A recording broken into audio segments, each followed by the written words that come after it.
रहीम। आज सियालकोट में मैं आया हूँ और आपने देखा है हमने सेफ्टी वायर्स लगाई मोटरसाइकिल्स पे। जनरली मोटरसाइकिल्स पे पतंग की डोर स्ट्रिंग जो है उसके हवाले से कुछ वाक़यात पिछले अरसे में कुछ नोटिस में आए, तो ये एक प्रिवेंटिव मेजर है। लेकिन इस प्रिवेंटिव मेजर का ये कतन मतलब नहीं है कि यहाँ पे पतंगबाजी की इजाज़त है। जो बसंत की बात हो रही है और पतंगबाजी के हवाले से, वो लाहौर, सिर्फ लाहौर के चंद इलाकों में विद कंडीशंस और इंतज़ामात हैं, वहाँ पे सेफ्टी मेजर्स लिए गए हैं, सहूलतें दी गई हैं ताकि मोटरसाइकिलिस्ट की हिफाजत हो। सिर्फ लाहौर में वहाँ बसंत हो रही है। सियालकोट में जहाँ मैं खड़ा हूँ इस वक्त, यहाँ पर पतंगबाजी की बिल्कुल इजाज़त नहीं है। ना पतंगबाजी की है, ना पतंग बनाने की, और ना पतंग की ट्रेड की। जो regulation of kite flying act 2025 की अमेंडमेंट्स की गई हैं, उनके तहत ये तीनों चीज़ें जुर्म हैं और इनकी सज़ा सख्त की गई है। 3 से 5 साल तक उसकी सज़ा है और 2 मिलियन 20 लाख तक उसका जुर्माना हो सकता है। इससे अवॉइड करें। जब तक इसकी इजाज़त नहीं हो जाती ये जराइम रहेंगे और इसकी सज़ा होगी। हम सर्वेलेंस भी रखेंगे, ड्रोन कैमरे का भी इस्तेमाल DPO साहब कर रहे हैं और उसके ज़रिए लोगों को पकड़ा भी गया है। कोई ऐसी चीज़ ना करें जिससे मोटरसाइकिलिस्ट दूसरे लोगों की जान को ख़तरा हो और आप जुर्म की कैटेगरी में आ जाएं और कोर्ट कचहरी पुलिस स्टेशन वहाँ आपका वक्त गुजरे। क्या सर ये इस पे भी कोई चालान या इस तरह का कुछ किया जाएगा ताकि ये इस पे अमल दरामद हो सके? थैंक यू सो मच, आपने पॉइंट आउट किया है। आज हमने साइड मिरर्स की भी एक्टिविटी सिंबॉलिक की है। ऑफ कोर्स जितनों को हमने लगाया उसका मकसद यही है कि आपकी वसातत से लोगों को पता चले। And you have rightly pointed out कि वो अंधी गली अंधा मोटरसाइकिल है, और फिर हमारा तरीक़ाकार भी ये है कि अचानक जहन में मोटरसाइकिलिस्ट के आया, दाएं मुड़ गए बगैर देखे हुए कि पीछे से कितनी तेज़ी से गाड़ी आ रही है। तो इस पे भी इन्फोर्समेंट, ये मैंने भी थोड़ा सा नोट किया है कि कमी है शीशों की। इसी तरह हमने हेलमेट्स भी आज तकसीम किए हैं। खुशी की बात यह है कि ज़्यादातर हमें मोटरसाइकिल्स पे हेलमेट्स नज़र आ रहे हैं।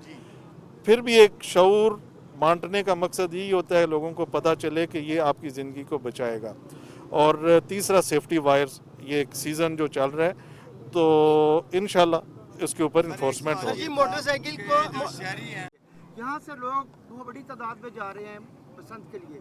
जो लोग यहाँ से पतंगे डोरें लेके जाएंगे उनके लिए कानून क्या करेगा?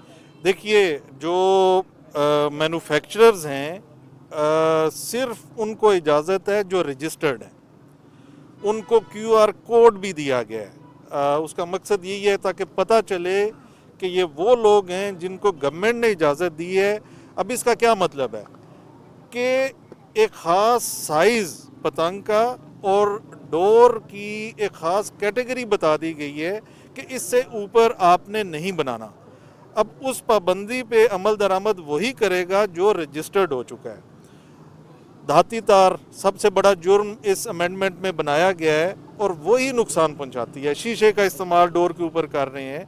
खेल को खेल के तौर पे रहने दिया जाता, ये खबासतें, ये कबाहतें उसके अंदर ना आती, तो इतना खूबसूरत हमारा त्यौहार बसंत का, जिसको बाहर से लोग देखने आते थे, वो पाबंदियों की नज़र ना होता। ये लाहौर में जो हो रहा है और मैन्युफैक्चरिंग जिस तरह आप कह रहे हैं, अब सबसे ये रिक्वेस्ट भी है और उनको कन्वे भी ये हम कर रहे हैं कि उस पर सख्ती से अमल करें। बसंत का ये त्यौहार बड़ा अच्छा गुजरे। कल भी गवर्नमेंट की तरफ से किया गया है, अगर ये बहुत अच्छा गुजरता है विदाउट एनी लॉस तो ये कंटिन्यू हो जाएगा। फिर यही SOPs के साथ और जगहों पे भी शायद सोचा जा सके, बट अभी बहुत एहतियात करें, पाबंदियों का एहतराम करें। मकसद सिर्फ लोगों की हिफाजत और पंजाब को सेव करना है। अच्छा सर, एक देखें, इन्फोर्समेंट अपनी जगह पे होती है और जो अच्छा कंडक्ट है उसकी अपनी अहमियत है। बिल्कुल कैटेगोरिकली मेरी तरफ से सबको कन्वे है, इसी डिस्ट्रिक्ट में नहीं, हर डिस्ट्रिक्ट में जो मेरे पास डिवीज़न के अंदर है, कि आप इन्फोर्समेंट करें, फर्म हों, बट बद इखलाकी नहीं। वो सब इमेज ख़राब हो जाता है, आपकी सारी मेहनत ज़ाया हो जाती है।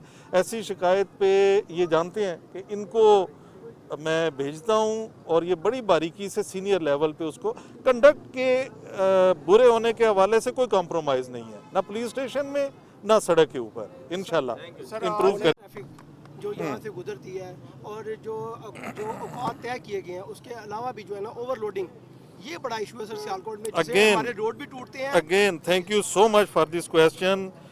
एक हफ्ता पहले ये कंसर्न हम आपस में शेयर कर चुके हैं। ट्राली है तो ट्राली के ऊपर उसके साइज से डबल ईंटें ऊपर निकाली हुई हैं। छोटा सा रिक्शा है तो उससे डबल साइज में चीज़ें बाहर निकाली हुई हैं। उस पर शायद आपने देखा हो, पिछले 5 दिनों से 6 दिनों से हम रात की इन्फोर्समेंट भी कर रहे हैं और बाकायदा बाय नेम ड्यूटीज़ लग के एंट्री पॉइंट्स को हम कवर कर रहे हैं, इम्पाउंड भी कर रहे हैं। ऐसी गाड़ियों को बाहर रहना ही ख़तरनाक है जो दूसरों को।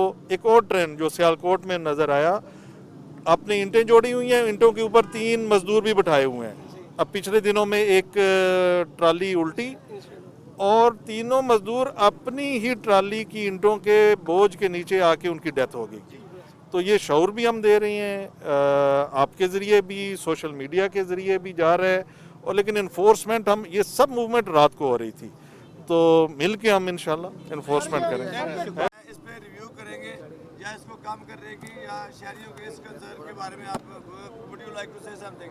ये चूँकि पॉलिसी डिसीजंस होते हैं और गवर्नमेंट की तरफ से होता है, ये सजेशंस तो आपकी मैं आपका कंसर्न आगे कन्वे कर दूँ। अच्छा सर, लास्ट सवाल है कि नेकापुरा पुल है, ठीक है। कुछ और जगह वहाँ से जो है ना ओवरलोड ट्रॉली सीटों की जा रही होती है, आया उनको तो चालान हो जाएगा जो सेफ सिटी पे, लेकिन जो लोग उसके जिम्मेदार हैं, जिनकी प्रेजेंस में ये जा रही हैं जी, उनके लिए कानून क्या कहेगा?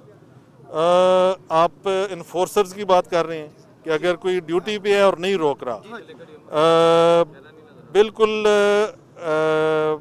जो ये अपना काम नहीं करेगा, डीपीओ साहब से ये बात ऑलरेडी हो चुकी है कि वो जिम्मेदारी का भी तयन होगा कि आप खड़े हैं और उस नाके से अगर जा रहे हैं तो ये फिर कनाइवेंस है, कनाइवेंस की इजाज़त नहीं है। Thank you so much.